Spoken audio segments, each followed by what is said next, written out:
Thanks so much for joining us today, Ollie. Pleasure. Thanks for having me on the show. Congratulations on your latest novel, All or Nothing. Now, there's so many questions I have for you, but let's start with, in case there are some listeners who haven't got a copy yet, tell us what All or Nothing is about.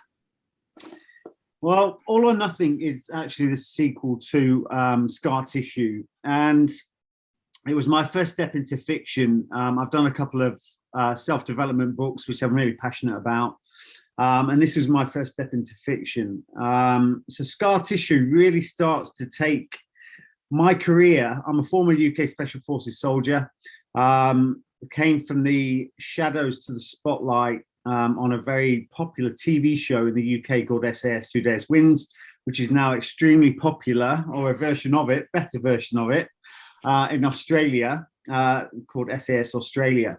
So really it sort of follows me from my life. When I say it follows me, there is an undertone of truth.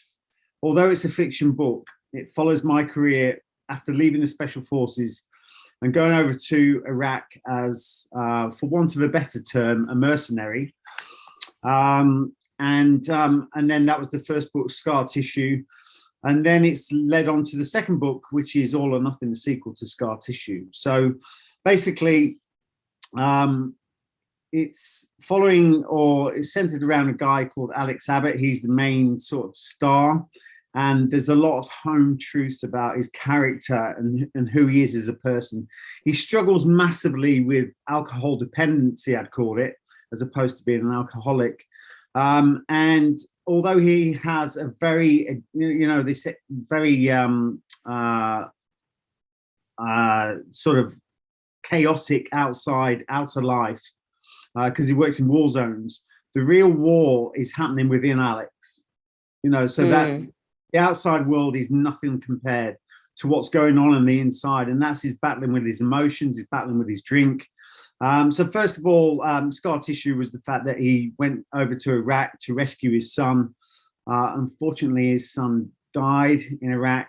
And then this follows on, and it goes back to his childhood when he thought his brother was killed. And he later finds out that wasn't the case. And I don't want to say too much because I don't want to give no spoilers. So basically, he finds out some information which basically dictates the story he was told initially was a bit of a lie.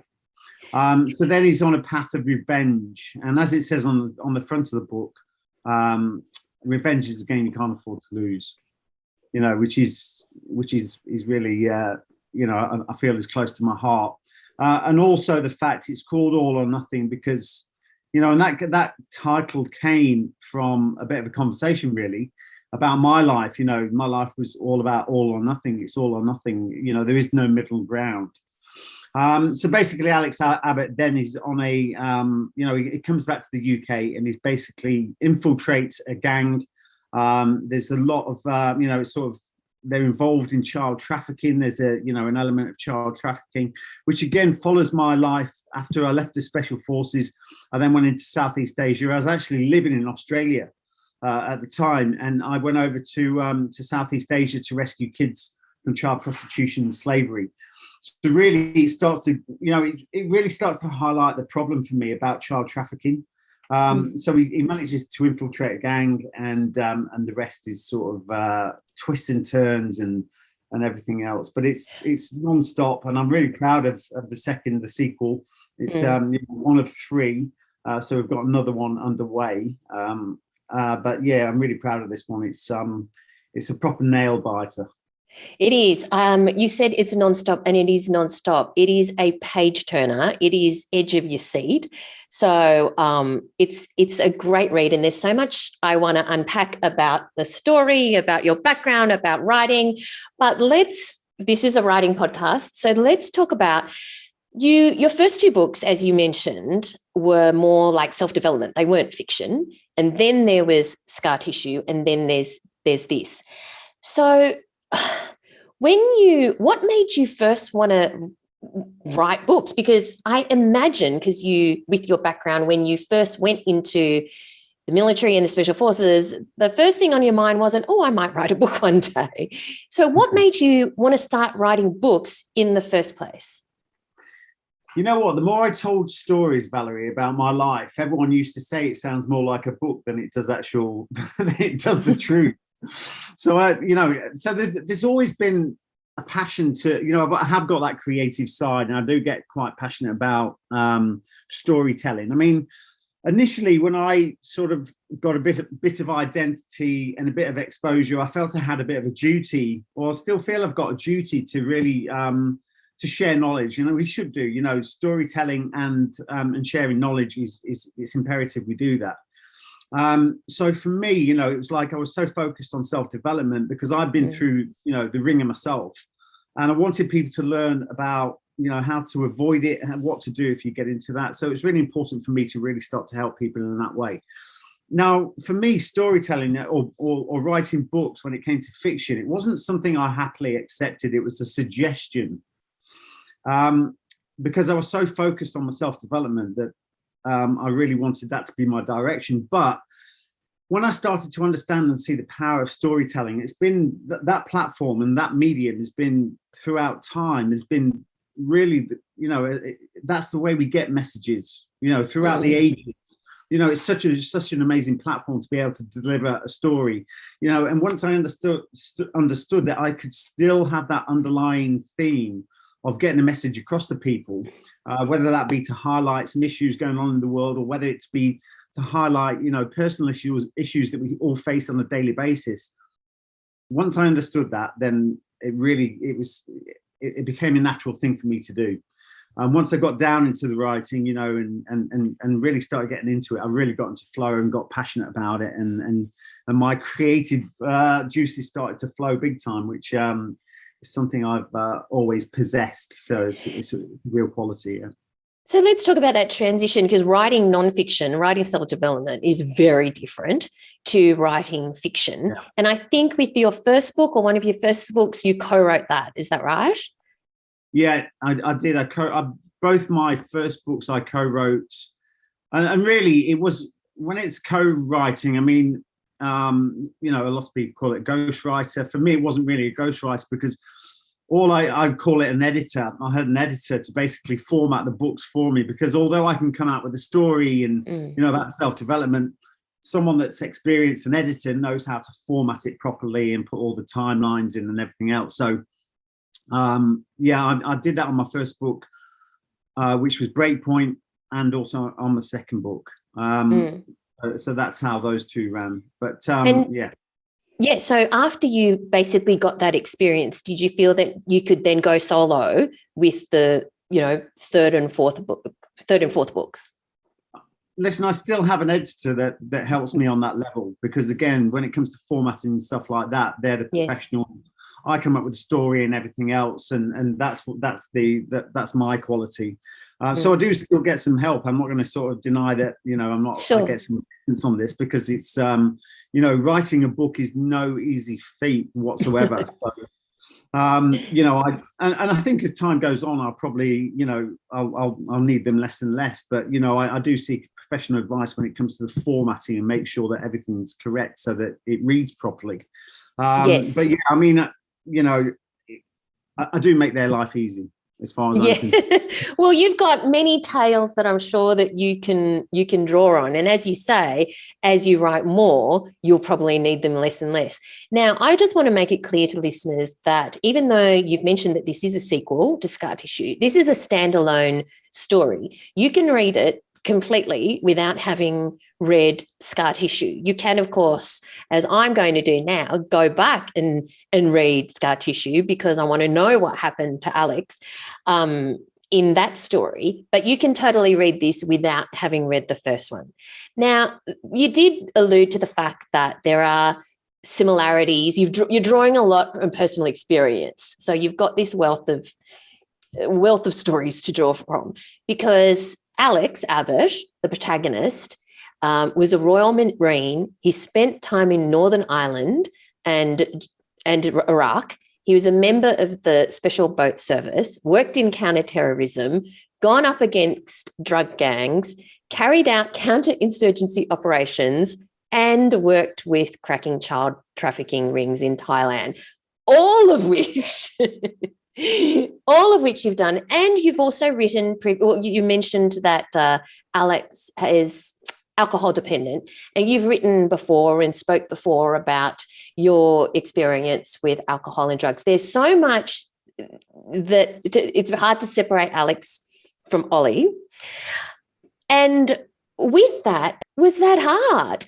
Because, because as you say, the one thing that, even though it is an action book and he's a gun-toting protagonist, it's a very human story about a guy who is on a very personal journey.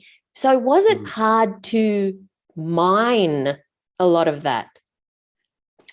I think with all of my books, regardless of whether they're fiction or not, I am a totally open book, and that's,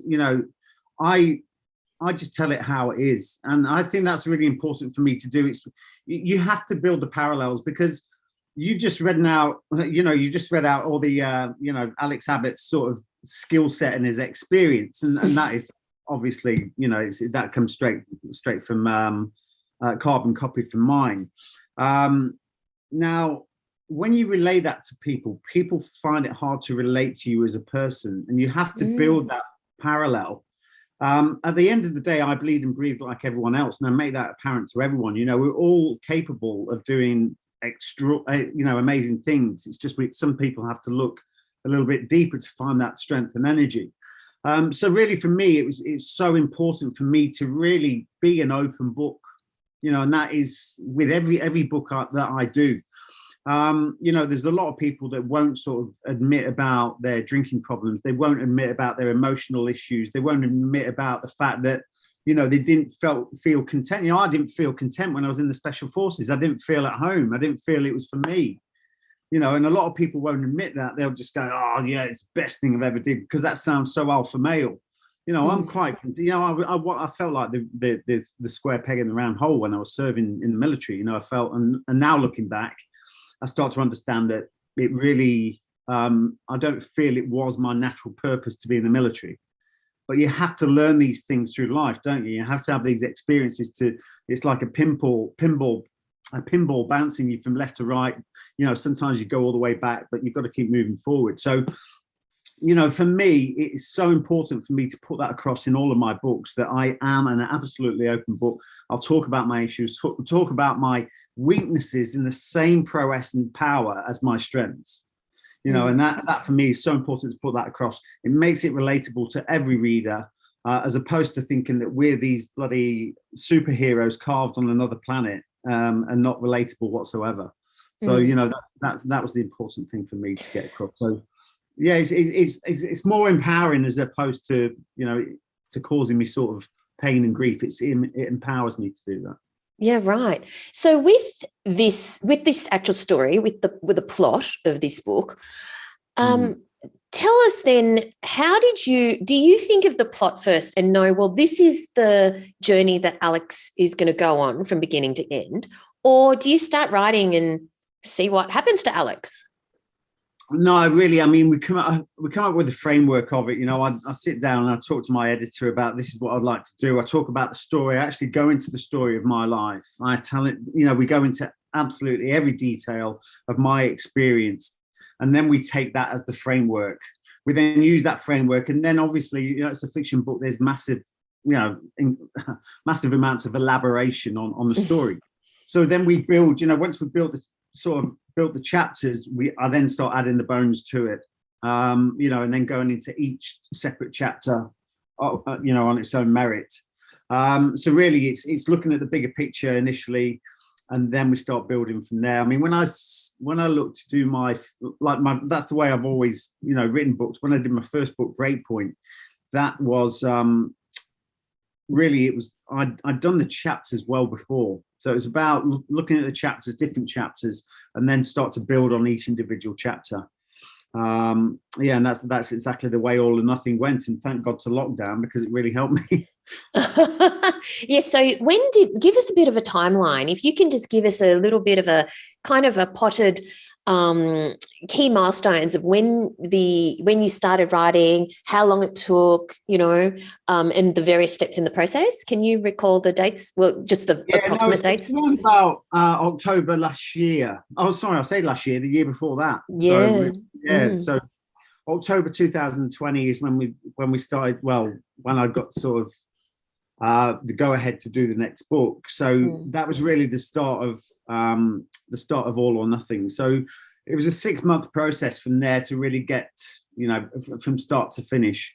And like I say, that was heavy, like periods of where it was sort of blocks of time where I would sit and I would dedicate my time to actually doing the getting into my book. So, and like I said, with lockdown and everything else, that really did help that process, because I do find it hard to concentrate. I've got loads of stuff going on. It's really hard for me to actually dedicate time to stuff. So, sometimes, I'll go away, go into the hills, hire a cottage. I did that at one point. I've done that with most of my books actually, and sit there, for a week or so, going out on the hills, walking and stuff, and then coming back and doing different parts of my book. So I find that enjoyable as well. I love just getting away out into nature, no distractions whatsoever, and really getting to grips with it. Okay, go into the hills, take me through one of those days where you basically step through your routine for the day. Is there something that you need to do to get into the mindset of the story? Just take me through your day and what you want as your goal, your outcome for the day. Yeah, well, every day I get up at 5 o'clock every morning. I do that as a process anyway. I didn't do that this morning. I'm still struggling after Christmas. But usually my perfect day, and this is exactly how I, when I go away into the hills, I'll get up at 5 o'clock. My first thing is to basically get my mindset, what I want to achieve that day. So I actually structure my day, write that down. The first thing I'll do is exercise. And really, for me, exercise really starts to unleash the creativity. Yeah. I really want to, excuse me, when I really want to start to think about what I want to achieve that day. So really, I don't know, exercise for me, when I'm going for a run, etc., I think it's because there's no distractions. There's nothing else on my mind. It really allows the creativity to start flowing. So once I get back from the run, and I don't, it's a relaxed affair. I'm not rushing around like a maniac. I'll have my breakfast and then I'll sit down. For me, I can only sit down for about 45 minutes. I have to get up for 15 minutes, or I'll make that part of a process, because I do start to lose my concentration. So basically I will then work for a couple of hours in the morning, lunch, a couple of hours in the afternoon, and that'll be my cut off, because I've done it before where you're trying to force stuff out and it just doesn't, when it's not flowing, it's time to put the pen down. And, you need to have a proper cut-off time, unless, there were times where I've actually come up with an idea for parts of the book. When I was doing there's a part in the book where there's an actual camp attack on a compound. And for me, that is where I really start to get into the detail. That is really, I really get lost in that, because I think showing or actually going to that detail, for a reader looking in, they actually understand this is someone that knows what they're talking about, when you actually go into so much detail about it. So that, for me, I can remember when I did that section of the book, that was non-stop for me. I worked into the night and everything. But once you start to get that sort of block and it's not flowing, and that could be sometimes earlier in the day, it wasn't the fact I would do 2 hours, it wasn't a set routine. Sometimes in the afternoon, it would get to the point where I just didn't have that sort of creative flow. So, that would be then just leave the house for a bit, go out. I've got a dog, a Labrador as well. So go for a walk with Murphy and then come back to it. But certainly I found that trying to force things, it just doesn't flow. I've tried to do it before. You write a load of stuff out and then you read it back and you think that's a load of rubbish. Yes. And so on a practical level, what do you use? Do you use Word? Do you use Google Docs? Do you use pen and paper? What do you actually use to get it out there? I have a flow chart. Really? I have flow chart, so I can do I have a big flow chart, so I can just do the framework of stuff. And when I'm like walking around, like I've got an idea, I'll whack it on the board. If it's like a milestone of something, it goes on the whiteboard. I'll do the framework on that. then I've got my laptop up there, and I've got a pad, a pen and paper. So, I've got, and I'll always go out, when I go out with the dog, I've got it here, then, now, that, and that goes everywhere. Sometimes the last thing you want to do is come up with something, and then you get lost because you come up with something else and something else. So I'll make sure I write everything down. But yeah, I think it's really important for me to have a flow chart. When I'm working up at my office, which is not far from here, I've got massive whiteboards, and I make, I'm scribbling on those all the time. So you go everywhere with a notepad and a pen, and you have this flow chart, magical flow chart. Does the whole story exist on the flow chart? No. It just depends, just for that day. Oh, I see. I'll only use it for that day. So, when I've come up with like when I do the overall framework, I'll put it onto the flow chart so it's there in front of me. And then when I go to pick on the bone, add meat to the bones, then I'll go to my laptop. Yeah, right. Yeah, so it will be a big flow chart. And then after you've written your first draft, what happens with you then? Is that when do you go through it again and see what you can revise or edit, or do you then start working really heavily with the editor to see what works and what doesn't? Yeah, I mean, the first draft goes for me. I'm meticulous about going through the detail of stuff, so I'll keep on reading. I need to make sure that it sounds. Well, it sounds right and the detail's correct, but then it will go to the editor. So he's going through it at the same time as well. So he will then help with the formatting of it. And then if there's any bits that need working, extra bits need working on detail, then I'll add bits as we go along. So once I've come up with the first draft, that then goes to the editor who then does the formatting for me. How do you know when something's right? Like, you've written a scene, and do you have a feeling like there's something missing, or do you sometimes have the feeling that just really works? Yeah, for me, it's like, because a lot of the stuff I taught, I've obviously had the experience of situations. I've been in those situations. I've been there. I know what it feels like. So for me, when I'm writing a book, it pulls that from me again. I'm actually there. I'm actually, when this scene's going on, I'm actually in that moment. So I'll know when it feels right. When it feels right, it feels right, because I remember what it felt like. So for me, it's a very real feeling of what's happened in my past. And when that's happened, when that's feeling right, then for me, it's right. It's just a feeling that's from within. I'm not trying to find stuff that, a lot of the situations in that book I've been in, whether that's a drunken bar fight, whether that's, a gunfight, whether, whatever it is, I've been there. So it's really, it's quite easy for me to know whether it feels right or not.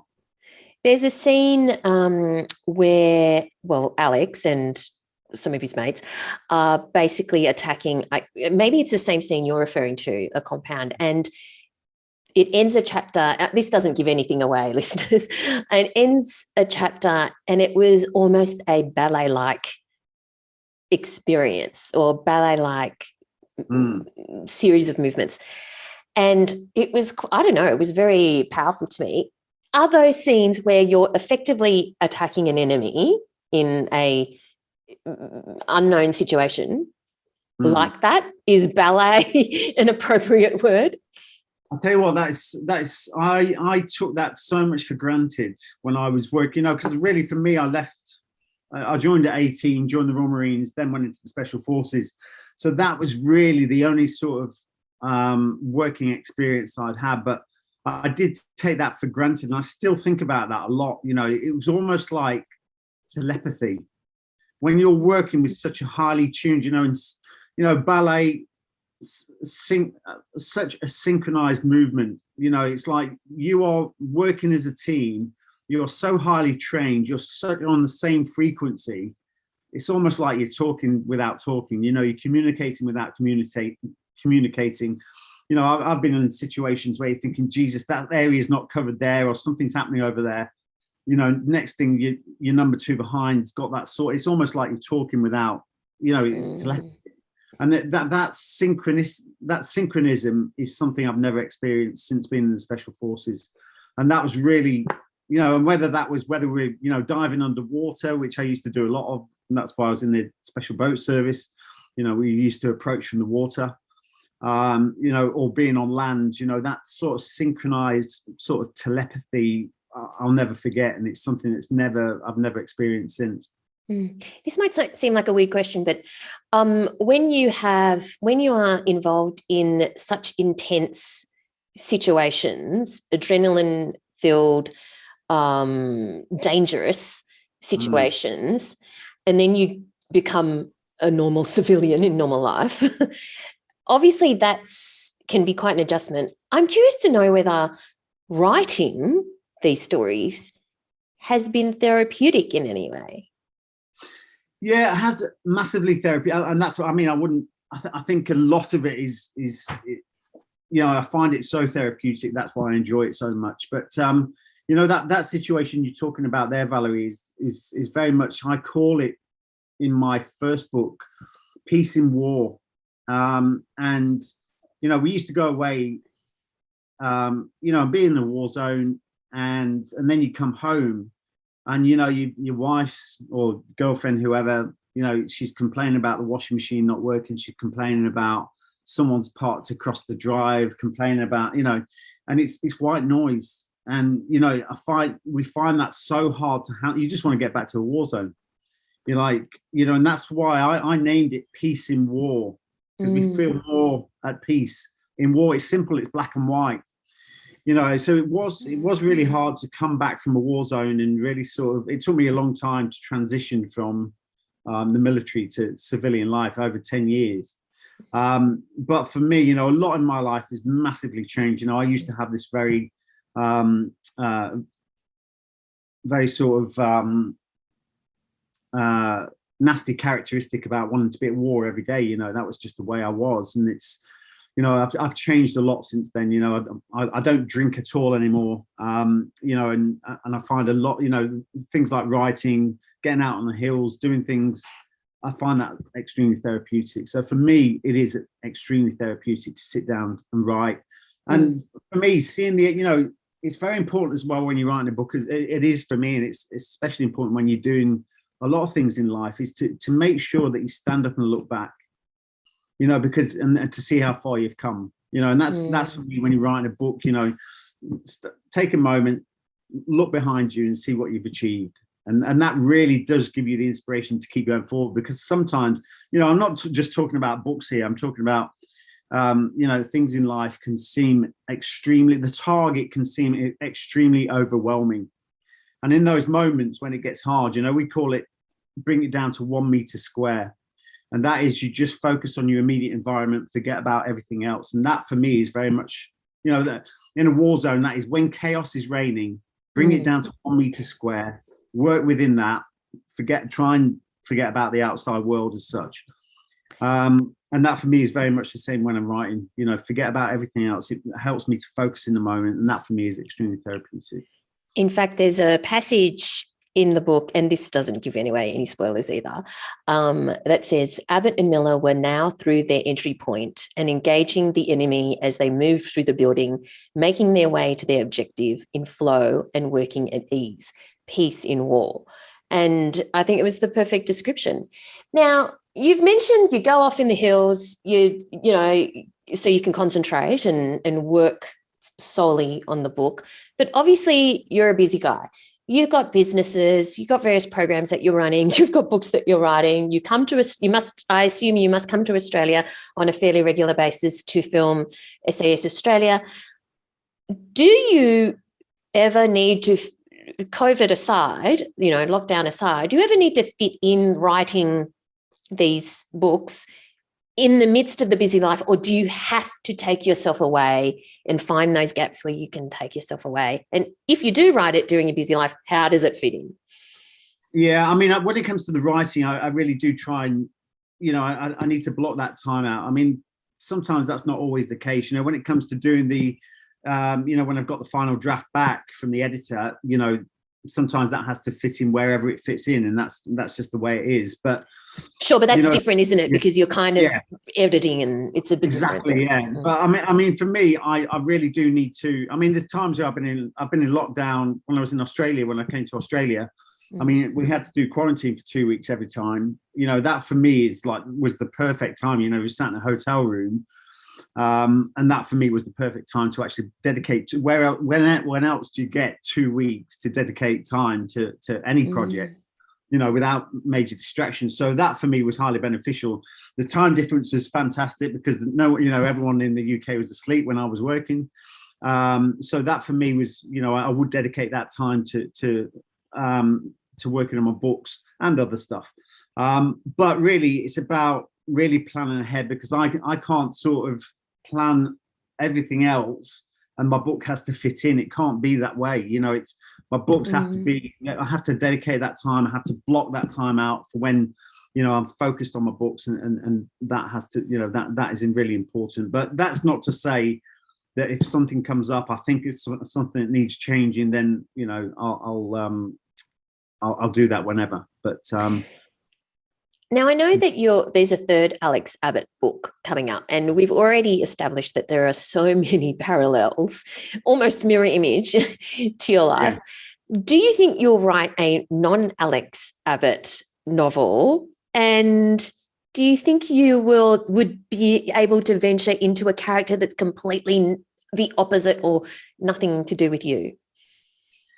Well, let's just talk about Alex Abbott. Maybe the fact he does change, Valerie. Maybe the fact that he does go through that massive transition. He's a very different person, and shows that, you know,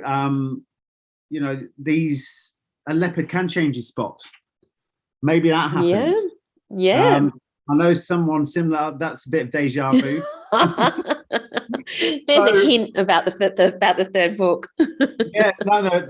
Well, yeah. I mean, listen, you know, if it's going to take a natural flow of myself, then that would be the case. But I think for a lot of it, you know, it's a lot. I have to really dig deep to find that character of Alex Abbott, who he is at the moment. You know, because, you know, a lot of the sort of drinking and all the negative habits and all that kind of stuff, I forgot the detail of that. You know, so it takes me a lot to really delve back into that. And when we talked about, do you find it easy to read? You know, sometimes that does open a couple of wounds, to be quite honest, because it does take me back to a person that I really don't like. You know, and you know, I've got no fear of going back there. I know I've advanced a lot further than that, and I would never go back to being the person I was. But you know, anyway, going back to your question, I think it's quite easy for me to actually do someone that is not the Alex Abbott type, and is more sort of more acceptable to humanity. You know, so I think it'd be a natural, an easy thing for me to do. I think it's more of a natural flow than it is for me to sort of delve back into the disruptiveness and chaos of Alex Abbott. You've made reference a couple of times to the person you once were. What was the catalyst for change in your life? Yeah, there was a series of events. You know, I understood, and I think really when people have got an issue, a problem, the first major step is the realization of it. That's a major step, because, you know, otherwise you're just blindly going along, you know, numbing yourself, thinking that there's no issue whatsoever. But for me, it was when I did start to think a lot about suicide.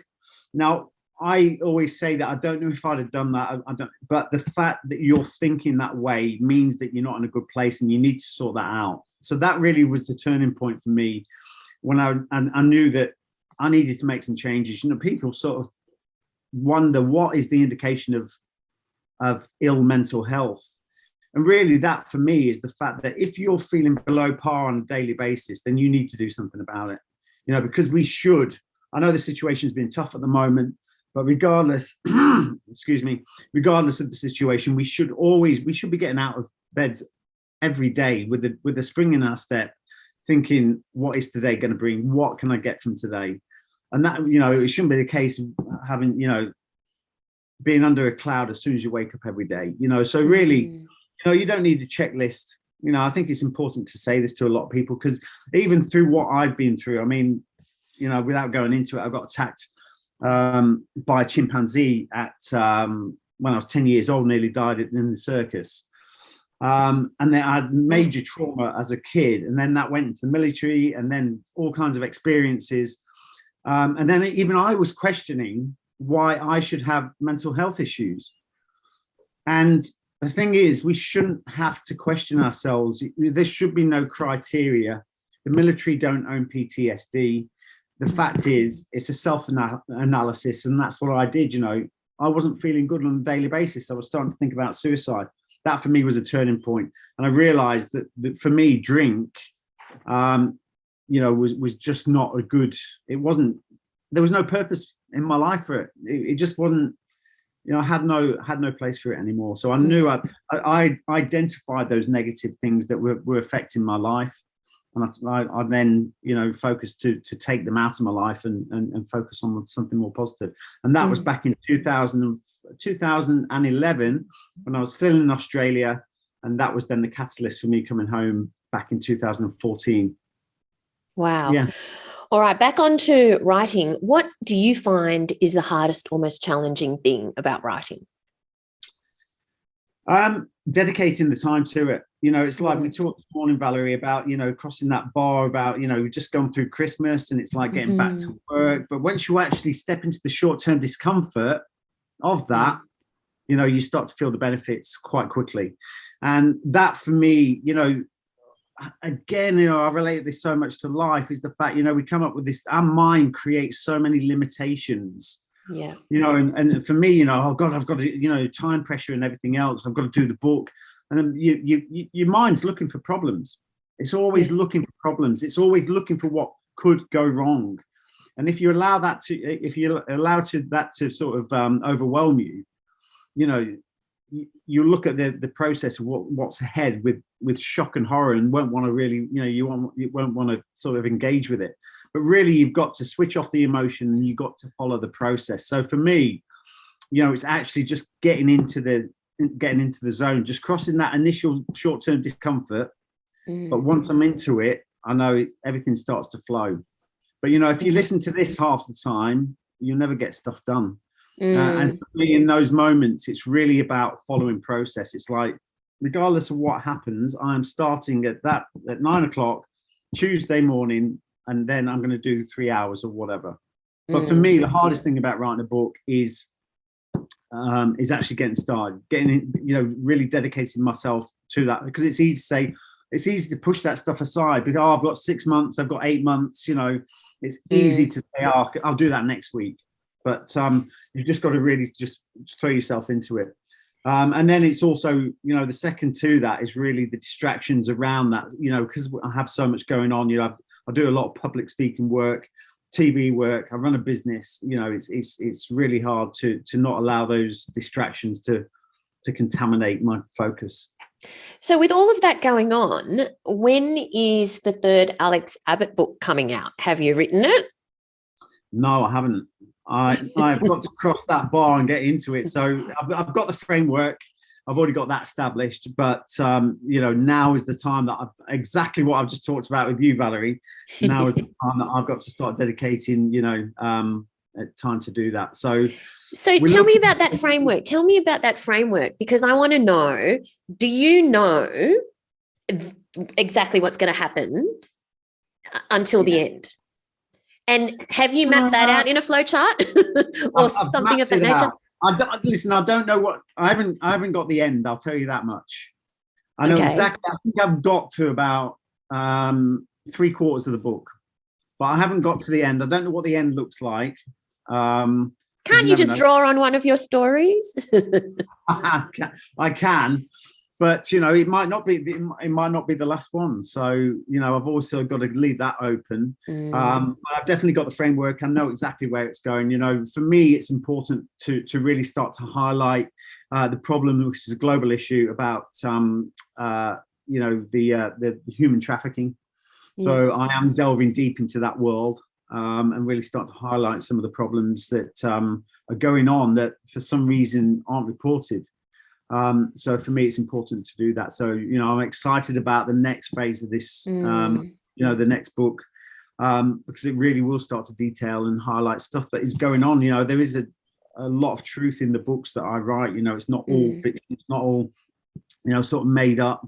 I want to highlight issues that are going on that really, for some reason, just aren't highlighted in the mainstream media.